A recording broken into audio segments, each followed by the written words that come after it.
During the night, hundreds of American and British aircraft have mounted attacks on targets in Iraq. Hang on, you guys! I'll get you out of there. I can't see! Dreams of holding the Soviet Union together may have received a death blow today. It's hard to believe there was a time when Mario vs. Sonic was a legitimate argument, but when Sonic first came out onto the Genesis, he pretty much single-handedly overthrew Nintendo's monopoly on the video game industry. And this can be chalked up to, you know, great marketing by Sega and the fact that these games were fucking badass. Then Mario makes the jump to 3D, and it's like, God damn, okay, this is how video games are made now. You know, it's not even Halloween yet, but millions of kids already know what they want for Christmas, a new video game system called Nintendo 64. 2 years later, Sonic goes 3D. Here he comes. Sonic Adventure. This game is fucked. The levels are barely functional, and the animation makes Mass Effect look like fucking Pixar. What happened to that emerald we just had? An employee card. I can use this to get into that building. What building? What do you... Don't worry, guys. The circle will tell me what to do. Did you walk around the whole city? Oh, no, I didn't try that. Oh, thank you so much, man. Wow. Sonic would continue to fumble around in 3D until Sega just said, fuck it. Loading screen video game. No, wait. How about we pretend to be an actual game, right? But then, nope.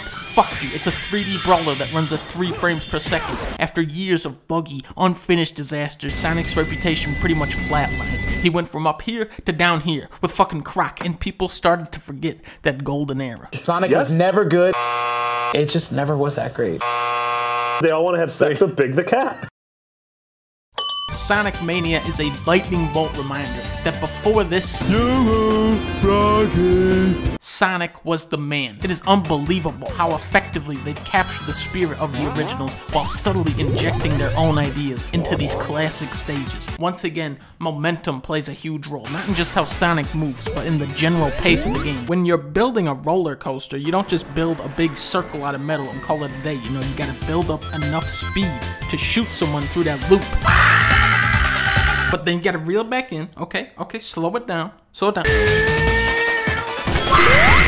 You're constantly building towards that 100 rings so that you can get an extra life. And you come to these tense moments where you're at 93 rings. You're right there at the finish line. And say goodbye to everything, you stupid dumbass. Mania has this enthralling sense of progression. Each zone is magnificently brought to life with ultra-detailed sprite work. Just look at how animated this shit is. Jesus Christ. Yet the game never dwells on it. It moves you along at such a brisk pace. Each zone is only 2 acts, each act with their own song, and then boom, next zone. It's constantly hitting you with new imagery, new music, new mechanics. Levels have these huge, branching and intertwining paths that really bolster their replayability, and the game is more than happy to reward you for investigating each path. Look at Hydro City Zone. Depending on which way you go, this could be a fucking water level, or you could be up here, living it up with the big boys. You can now jump into a spin dash, which can be extremely useful. Old power-ups take on this new level of interactivity. They even brought back this stupid ass shit. Let me show you guys how to play this real quick. And for the first time in Sonic history, an actual fun bonus stage. My only gripe with this game is how much of its identity is owed to its predecessors. There are 12 zones, which splits into thirds of, you know, remixed levels from the originals, dramatically overhauled levels, and the brand new stuff, which is so good that you go, God damn, I just wish this whole game was new levels. On the flip side, you get possibly the most consistent Sonic game to date. There are no low points here, even with the inclusion of some oddball stuff. Lava Reef Zone? What the fuck, guys?